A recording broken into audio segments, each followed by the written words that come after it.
لایک موندن و تقسیم کردن نوار ما موسیقی کنیم. خواهش میکردم از شما که دیگران نیز تماشا کنند. یک برنامه فحشا باشد، یک برنامه نمیدونم یک رقص و بازی.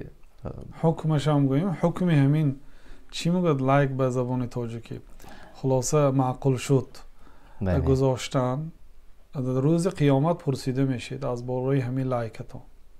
یعنی که اگر به یک برنامه بیزیب لایک مونید یعنی معناش چی است؟ شما این اقرار کردید شما با همون گناه باشد به گناه شریک هستید، اگر به عبادت باشد به عبادت شریک هستید و اکمل جان از بالای این پول کار نمیکنن.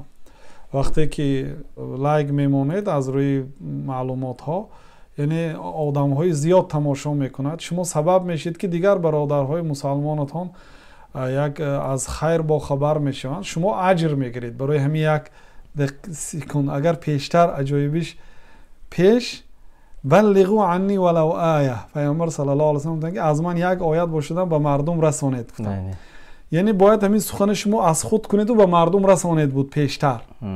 باید حفظ کنید همین سخنایی که میشنوید، بعد به دیگرها، به همسرتان، به یار و دوستانتان، هر کجایی که نشستید رسانید باید به قدر امکان.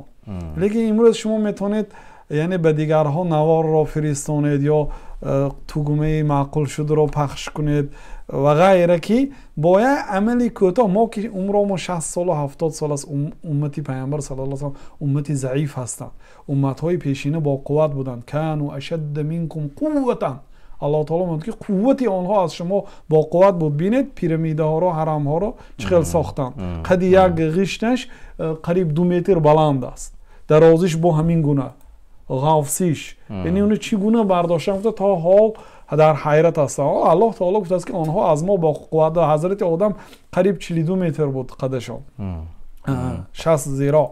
اگر داملو نفرانی که مثلا یک سرود موسیقی یا که رقاصه های فحشا را تماشا میکنند و لایک میمونند گناهکار میشن، روز قیامت جواب میگن. یک آدم پیشتر یک تقریبا 20 سال پیش وقتی که اینترنت ها نو به دیگر منطقه ها رسیده بود، همین خیل در برنامه خودش همین خیل جایگیر کرده است که هر صورتی به یک سایت آبونه شده است، آنها وقتی که چیزی نو پرتافتن اساسا صورت‌های فاحشه میپرتافته است، به این میبیاید یعنی به طریق مباشرتا اتوماتیک میبیاید و این هم به دوستان خود همین خیل کرده است که به طریق اتوماتیک وقتی که به این آن رسم ها میبیاد به دیگرها هم پهن میشود و همین آدم از دنیا گذشته است. یک استاد ما مثال آورده بودم، از دنیا گذشته است، هیچ کس سری او را نمیداند که در آمده همین چی را محکم کند تا اینکه گناه به او نرود.